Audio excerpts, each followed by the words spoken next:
हरे कृष्णा। पद्म पुराण में कहा गया है कि माघ महीने में जप, होम और दान का विशेष महत्व है। इन 3 चीज़ों को अपने रोज़मर्रा में शामिल अवश्य करें। माघ महीने में सूर्योदय से पहले नहाने और कई तरह के दान करने तथा भगवान विष्णु का स्तोत्र पाठ करने से भगवान विष्णु की विशेष कृपा मिलती है। माघ मास को हिंदू धर्म में बहुत ही पवित्र माना जाता है।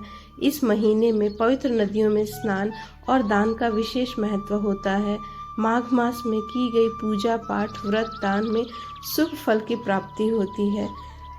इस माघ मास में भगवान विष्णु, देवी लक्ष्मी और भगवान शिव की पूजा करने से पापों का नाश होता है। माघ मास में पूर्णिमा और एकादशी के दिन व्रत रखने से भी विशेष लाभ होता है। तो दोस्तों, आज हम माघ मास के महात्म्य में 27वें अध्याय की कथा का श्रवण करेंगे। वशिष्ठ जी कहने लगे कि हे राजा दिलीप, बहुत से जन समूह सहित आच्छादित सरोवर में स्नान करके सुखपूर्वक मोक्ष को प्राप्त हो गए। तब लोमेश जी कहने लगे कि संसार रूपी इस तीर्थ राजा को सब श्रद्धा पूर्वक देखो। यहाँ पर 33 करोड़ देवता आकर आनंद पूर्वक रहते हैं।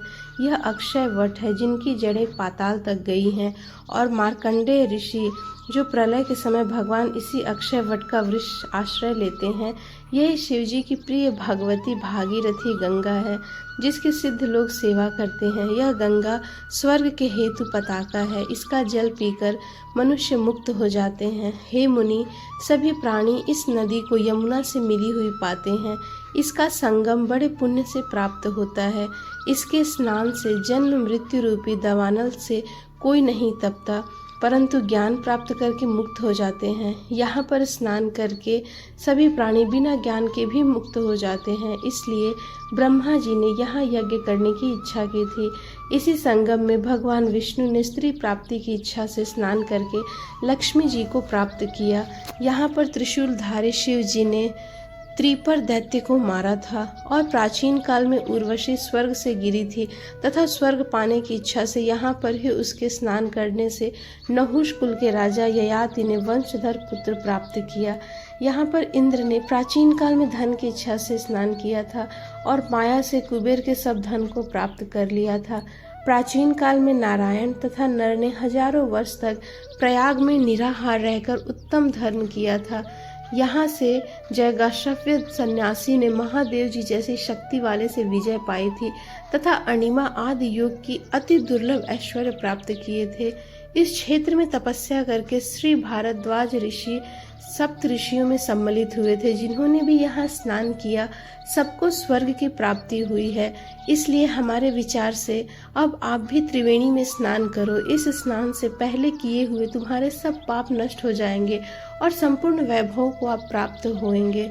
ऋषि के इस प्रकार के सत्य वचन सुनकर सब ही त्रिवेणी में स्नान करने के लिए चले गए। उसी स्नान करने से सबकी पिशाचता भी नष्ट हो गई। शाप से विमुक्त होकर उन्होंने अपना दिव्य शरीर धारण किया।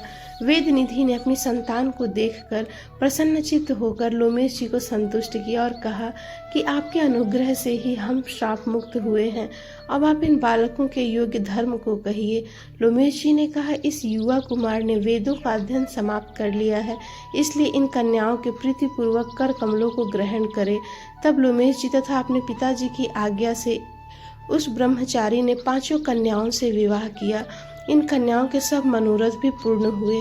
जिसके घर में लिखा हुआ यह महात्म्य पूजा जाता है, वह नारायण ही पूजे जाते हैं। पुष्कर तीर्थ में, प्रयाग में, गंगा सागर में, देवालय में, कुरुक्षेत्र में तथा विशेष करके काशी में इसका पाठ अवश्य करना चाहिए। पुष्कर तीर्थ में ग्रहण करके इस अवसर पर इसके पाठ का दुगना फल मिलता है और मरने पर वैष्णव पद को प्राप्ति होती है। तो दोस्तों, आज माघ मास के सारे अध्यायों की समाप्ति हुई है।